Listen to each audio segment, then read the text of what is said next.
Hi, welcome back to Joe Blogs.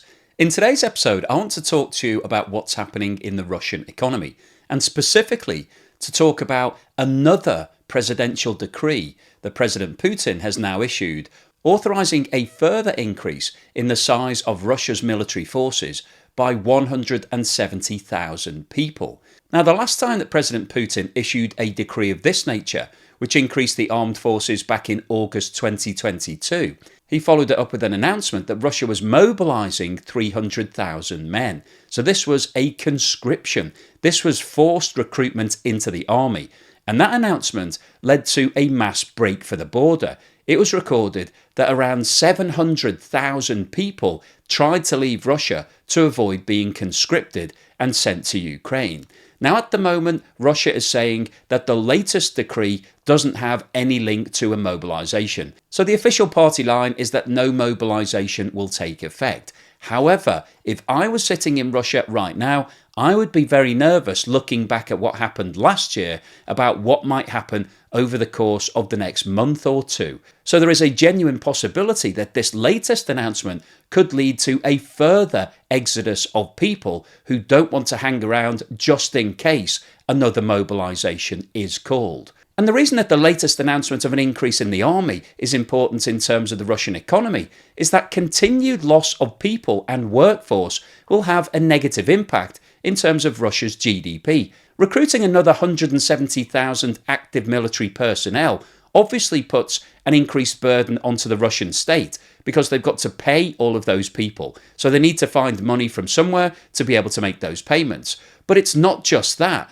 It also removes those 170,000 people from the workforce. And if you've been following the channel, you'll know that I recently posted a video talking about the fact that Russia is in a demographic crisis right now as a result of a falling birth rate over the last 30 years. Since the breakup of the old Soviet Union, Russian birth rates have been falling and death rates have been rising. So they've got a reducing number of people in the younger age brackets, and they've also got a very low retirement age. So they've got a lot of problems right now, and unemployment is actually down to 2.9%, which is the lowest that it's been ever. And that isn't a reflection of the fact that the Russian economy is doing well. It's a reflection of the fact that they've got a shortage of people. So sending another 170,000 people to Ukraine isn't going to help that cause. But if it causes a mass panic and people start to leave the country, it could have a domino effect. So in today's video, we'll go through the details of the latest decree that's been issued by President Putin. We'll have a look at which countries in the world currently have the largest military forces. We'll then talk about which countries are spending the most on defence. I'll share with you some of the advertising campaigns that are currently being run on Russian social media to try to encourage people to join up. And if you haven't seen those videos, they're well worth a watch. And then finally today I'll wrap up with my summary, so what I think the implications of this latest announcement are for the Russian economy. But before we get started on all of that, I'd like to say once again, thank you so much to everybody that supported the channel. If you've bought me a coffee or sent me a YouTube super thanks or signed up as a Patreon or a YouTube member, thank you so much. I really appreciate it. When I first started this channel, I had no idea there was so much support for creators out there, and I'm still genuinely blown away by all of that support. And if you're interested in winning this red dog here, then please watch the video at the end of today's video. Russian President Vladimir Putin has issued another decree ordering the country's military to increase the maximum number of troops by nearly 170,000 people as Moscow's invasion of Ukraine continues into its 22nd month. Putin's decree was released by the Kremlin on Friday the 1st of December and took force immediately. It brings the strength of the armed forces to 1.32 million service personnel and increases the overall number of Russian military personnel to around 2.2 million. The increase in the full-time strength of the armed forces is due to the growing threats to our country associated with the special military operation and the ongoing expansion of NATO, the Russian Ministry of Defense said in a statement. It said the order does not imply any significant expansion of conscription and that the increase would happen gradually by recruiting more volunteers. Former Russian President Dmitry Medvedev, now Deputy Chairman of Russia's Security Council, said that more than 452,000 people were recruited to the military under contract from the 1st of January to the 1st of December 2023. NATO's joint armed forces are being built up near Russia's borders, and additional air defence systems and strike weapons are being deployed. The potential of NATO's tactical nuclear forces is being increased, the ministry statement said. Boosting Russia's troops was an appropriate response to the aggressive activities of the NATO bloc, it added. This is the second such expansion of the Russian army since 2018. The previous boost of 137,000 troops, ordered by President Putin in August 2022, put the military's numbers at about 2 million personnel and around 1.15 million troops. Last December, Russian Defence Minister Sergei Shoigu declared that the country needed a force of 1.5 million to guarantee the fulfilment of tasks to ensure Russia's security. He didn't say when the military would reach that size. The Kremlin previously considered the size of its military as sufficient, but the calculus changed after hopes for a quick victory over Ukraine, which Russia invaded in February 2022, was shattered by fierce resistance. Russia has undertaken various efforts to give a boost to its army, including drafting conscripts, mobilising reservists, forming volunteer battalions, and running campaigns to entice more men to enlist. Some media reports and rights groups say the Russian authorities have also offered amnesty to some prisoners in exchange for a tour of military duty. All Russian men aged 18 to 27 or age 18 to 30 starting on the 1st of January 2024 must serve 1 year in the military. However, a large number avoid the draft for health reasons or deferments granted to university students. This table shows the countries with the largest number of active military personnel in the world. And not surprisingly, the countries at number 1 and number 2 on this list are China and India, both of whom have a population of around 1.4 billion people. The People's Republic of China officially have 2.185 million active military personnel currently, and a further 1.2 million reserve military. India has significantly less active military personnel at just under 1.5 million and a further 1.2 million in reserve. The United States has the third largest active military force at 1.3 million, and when you take into account the fact that the USA's population is around 330 million, which is more than 4 times smaller than India and China, it shows that proportionately the USA has more active military personnel per capita than both China and India. Now, really interestingly, North Korea has the 4th highest number of active military personnel at 1.28 million.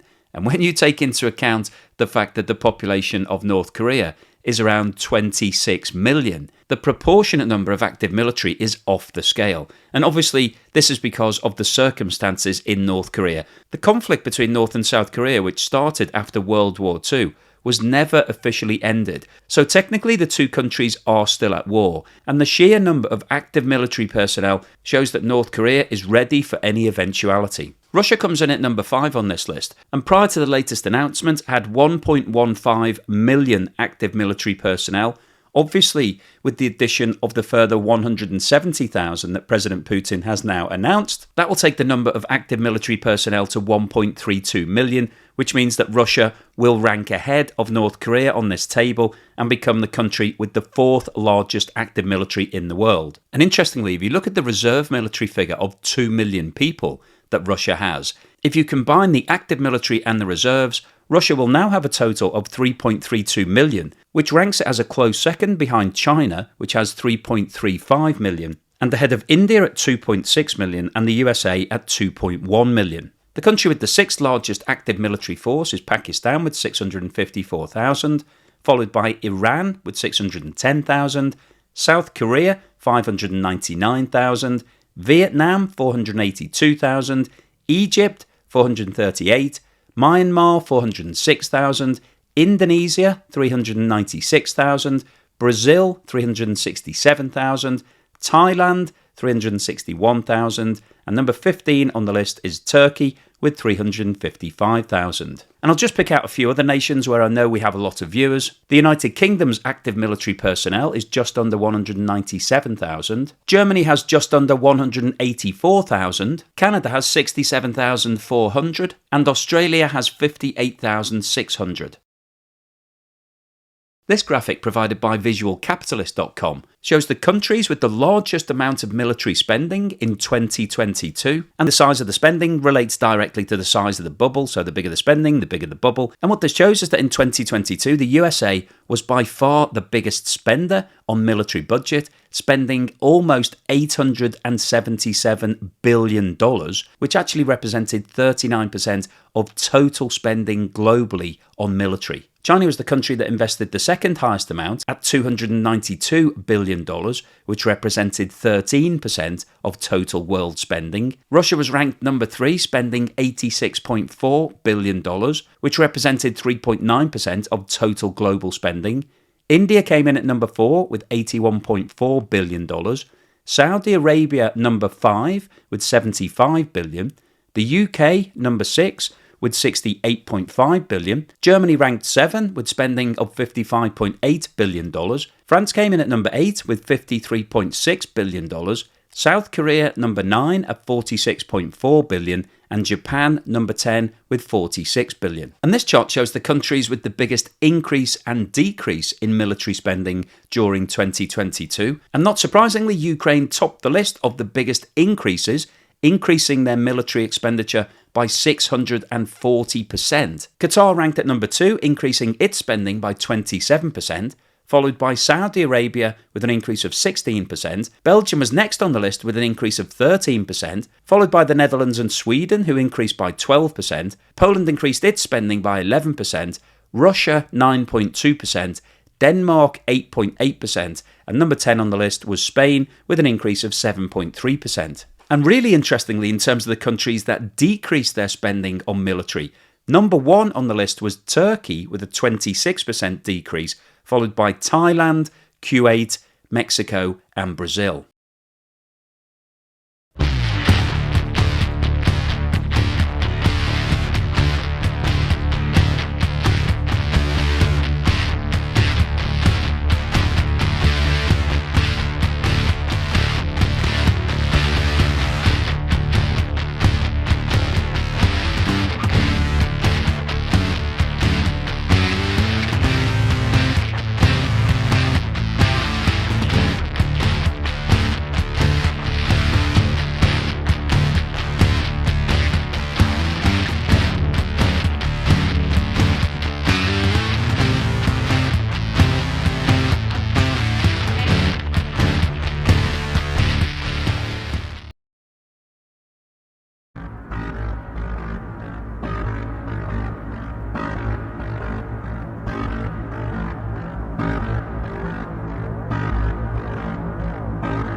So what's the summary and conclusion today? Well, I wanted to post this video to talk about the latest decree that President Putin has issued. And he's issued quite a lot over the last few weeks. It's a little bit like an advent calendar. In the countdown to Christmas, he seems to want to release as many decrees as possible. And the latest decree says that he's increasing the armed forces by a further 170,000 people.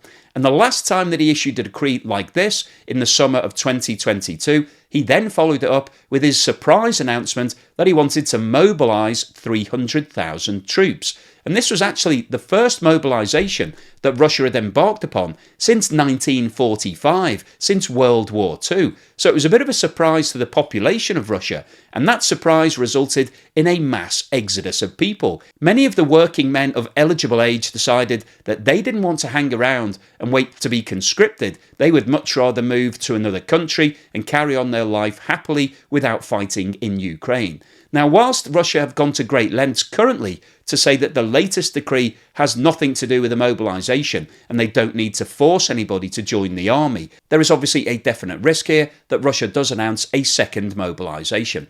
And that very risk, the potential for a mobilisation to be announced, could be enough to result in another exodus of people. And that's the last thing that the Russian economy needs right now. If you've been following the channel, you'll know that over the last 12 months or so, we've talked a lot about shortages in the Russian workforce. Immediately following the start of the war, a lot of overseas companies decided that they didn't want to continue working in Russia, and they took all of their overseas personnel with them. And a lot of Russian workers also left the country at that point to carry on working for those companies in different countries. In addition to that, there was also a huge brain drain. A lot of educated people and highly skilled workers decided that they no longer wanted to live in this regime, and they walked out of the country as well. And it's estimated that over the last 18 months, Russia has lost around 1.2 million workers. And a lot of those workers were really important because they were senior management or highly skilled, so not easy to replace. So Russia has been struggling to be able to fill jobs. And the last thing that the economy needs at the moment is to drag another 170,000 people out of the workforce and send them to Ukraine. Now, as we've seen in today's video, the advertising campaigns that are trying to encourage people to sign up are using a variety of different methods, whether it be the MACHO approach, trying to get people to join up because they think they should, or the poverty approach. It doesn't really matter. Russia is trying its hardest to get people to sign up. But the problem from an economic point of view is that that's going to leave them even shorter in terms of filling all of the key jobs. And in the long term, Russia will suffer because if Russia continues to post deficits as it is at the moment and draw down on its national wealth fund to be able to support its military efforts in Ukraine, at some point it will run out of money. So Russia really needs to focus on getting the workforce sorted out rather than increasing its military spending and its military personnel. Because if it doesn't sort things out, the economy is going to implode, and that's going to obviously have a negative impact in the long term on what's happening in Ukraine, because Russia won't be able to keep funding the war. So the overall summary of today's video is that the latest announcement that the armed forces are going to be increased by a further 170,000 people may be good from a military perspective. It may push Russia slightly up the league table in terms of who's got the biggest army, but it's no use having a big army if your economy is going into a deep recession and potentially running out of cash, because somebody needs to keep paying for that army, and at the moment it looks like Russia is more focused on its military efforts than it is on its economy. So hopefully you've enjoyed today's video, you found it useful, informative and thought-provoking. If you've liked what I've said, then please give me a thumbs up. Thank you for watching this video all the way through to the end. Don't forget, if you'd like to win this red dog, then please watch the video at the end of today's video. But before we get onto that, here's something to put a smile on your face.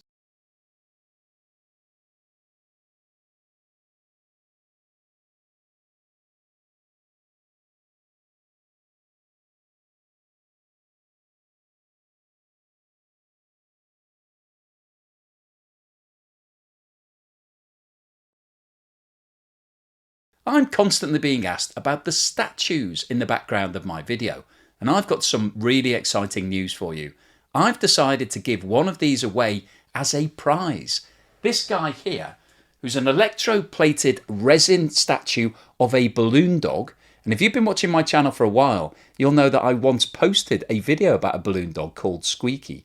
Now this is a really fantastic piece, really reflective, quite heavy, and would make a great addition to any home. And you can win this for just £1, which is the equivalent of around $1.30, so really affordable. So rather than buying me a coffee or sending me a YouTube super thanks, why don't you buy a ticket in the raffle that I've set up to win this? Now, to keep things above board, I've got an independent company to take the cash for me and do the draw. So everything will be entirely independent. I won't be picking the winner. It will be all at random. But I will post this to anybody in the world that wins it. There is a possibility that you might need to pay a little bit of import tax depending on where you live and what the import duties are. But this is your opportunity to win a genuine Joe Bloggs sculpture. So buy yourself a ticket and good luck in the draw.